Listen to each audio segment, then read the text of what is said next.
ഈശോമിശിഹായ്ക്ക് സ്തുതിയായിരിക്കട്ടെ. പ്രിയമുള്ളവരെ, പരിശുദ്ധ അമ്മയോടും വിശുദ്ധ യോസേപ്പിതാവിനോടും സകല വിശുദ്ധരോടും സകല മാലാഖമാരോടും ചേർന്ന് നമ്മുടെ പിതാവായ ദൈവത്തെ അവിടുത്തെ അനന്തമായ കാരുണ്യത്തെ പ്രതി നമുക്ക് ആരാധിക്കാം. പരിശുദ്ധനായ ദൈവമേ, പരിശുദ്ധനായ ബലവാനെ, പരിശുദ്ധനായ അമൃത്തിനെ, ഞങ്ങളുടെ ലോകം മുഴുവൻ്റെ മേൽ കരുണയായിരിക്കണമേ. മിസ്റ്റർ ഫൗസ്റ്റീനയുടെ ഡയറി കുറിപ്പ് 1487 സന്ദേശം. കുരിശിൻ്റെ വഴിയല്ലാതെ സ്വർഗത്തിലേക്ക് മറ്റൊരു വഴിയുമില്ല. ഞാൻ അത് ആദ്യം സ്വീകരിച്ചു. ഏറ്റവും ഉറപ്പുള്ളതും ദൂരം കുറഞ്ഞതുമായ പാത ഇതാണെന്ന് നീ തീർച്ചയായും മനസ്സിലാക്കണം. എന്നെ അനുഗമിക്കാൻ ആഗ്രഹിക്കുന്നവൻ തന്നെ തന്നെ പരിത്യജിച്ച് തൻ്റെ കുരിശുമെടുത്ത് എൻ്റെ പിന്നാലെ വരട്ടെ എന്നരുൾ ചെയ്ത് ഈശോ പറയുകയാണ്, കുരിശിൻ്റെ വഴിയല്ലാതെ സ്വർഗത്തിലേക്ക് വേറൊരു വഴിയുമില്ല. അത് ഈശോ ആദ്യമേ സ്വീകരിച്ചുവെന്നും ഏറ്റവും ഉറപ്പുള്ളതും ദൂരം കുറഞ്ഞതുമായ പാത ഇതാണെന്നും നീ മനസ്സിലാക്കണമെന്നും ഈശോ ഓർമ്മപ്പെടുത്തുകയാണ്. വിശുദ്ധ ഫൗസ്റ്റീനയുടെ ഡയറി കുറിപ്പ് 1487 സന്ദേശത്തിലൂടെ. എൻ്റെ ഹിതം എനിക്ക് നിറവേറ്റാൻ എളുപ്പമാണ്. ദൈവത്തിൻ്റെ ഹിതം നിറവേറ്റാൻ ഞാൻ വില കൊടുക്കേണ്ടതുണ്ട്. അതുകൊണ്ടാണ് എൻ്റെ ഹിതത്തിന് വിപരീതമായിട്ട് ദൈവത്തിൻ്റെ ഹിതം ഞാൻ സ്വീകരിക്കുമ്പോൾ അത് കുരിശായിട്ട് എനിക്ക് അനുഭവപ്പെടുക.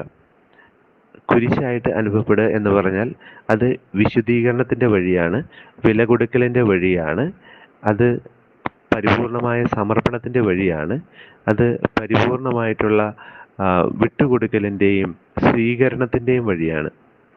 എന്താണ് വിട്ടുകൊടുക്കുന്നത്? ദൈവഹിതത്തിനായിട്ട് എന്നെ തന്നെ വിട്ടുകൊടുക്കുന്നു. എന്താണ് ഞാൻ സ്വീകരിക്കുന്നത്? ദൈവത്തിൻ്റെ പദ്ധതിയെ ആമേൻ പറഞ്ഞ് പരിശുദ്ധ അമ്മയെ പോലെ ഞാൻ അംഗീകരിക്കുന്നു. ഞാനത് അംഗീകരിച്ചു കഴിയുമ്പോഴോ പിന്നീട് ഞാനല്ല, എന്നിൽ ജീവിക്കുന്നത് അവനാണ്. അവൻ്റെ ഹിതം എന്നിൽ നിറവേറുന്നു. ഞാൻ കുറയുകയും അവൻ വളരുകയും ചെയ്യുന്ന അനുഗ്രഹത്തിൻ്റെ അഭിഷേകത്തിൻ്റെയും അവസ്ഥയിലേക്ക് ഞാൻ പ്രവേശിക്കുകയും ചെയ്യുന്നു. അവിടെ അവൻ എന്നിൽ പൂർണ്ണമാകുന്നു, ഞാൻ ഇല്ലാതാകുന്നു. അവൻ മാത്രമായിട്ട് ഞാൻ മാറുമ്പോൾ എനിക്ക് സ്വർഗത്തിലേക്കുള്ള വഴി, അവനിലേക്കുള്ള വഴി ഏറ്റവും എളുപ്പമുള്ളതായിട്ട് മാറുന്നു.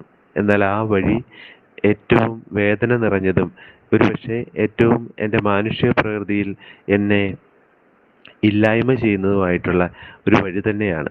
എന്നാൽ അതോ നിത്യജീവൻ്റെ വഴിയാണ്, സ്വർഗത്തിലേക്കുള്ള ഇടുങ്ങിയ വഴി തന്നെയാണത്.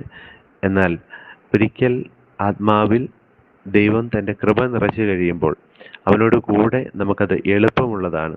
അവനോട് കൂടെ നമുക്കത് ഏറ്റവും എൻ്റെ ആത്മാവിന് ചേർന്നതും എൻ്റെ ആത്മാവിനെ സംതൃപ്തിപ്പെടുത്തുന്നതുമായ വഴിയാണ്. മറ്റേത് വഴി തിരഞ്ഞെടുത്താലും, ഏത് വിശാലമായ വഴി തിരഞ്ഞെടുത്താലും എൻ്റെ ഉള്ളിലൊരു ശൂന്യതയുണ്ടാവും. അവൻ്റെ വഴി കൈപ്പേറിയതും കുരിശിൻ്റെ വഴിയുമായിട്ട് എനിക്ക് ആദ്യം അനുഭവപ്പെട്ടാലും പിന്നീട് അത് എളുപ്പമുള്ളതും വഹിക്കാൻ എളുപ്പമുള്ളതും ഭാരലഘുവുമായിട്ടുള്ള വഴിയായിട്ട് തീർച്ചയായിട്ടും അത് അനുഭവപ്പെടും. അത് സമാധാനത്തിൻ്റെയും സന്തോഷത്തിൻ്റെയും സംതൃപ്തിയുടെയും വഴിയായിട്ട് മാറും. അത് എനിക്ക് അംഗീകരിക്കാനും സ്വീകരിക്കാനും എൻ്റെ ജീവിതം സമർപ്പിക്കാനും ഏറ്റവും എളുപ്പമുള്ള പ്രേരണയായിട്ടത് മാറും. അതുകൊണ്ട് മാനുഷികമായ ശക്തിയാലല്ല, അവൻ്റെ കൃപയിലേക്ക് നമുക്ക് ആശ്രയിക്കാം. ഈശോയോട് പറയാം, ഈശോയെ, ഞാൻ അങ്ങയിൽ ശരണപ്പെടുന്നു.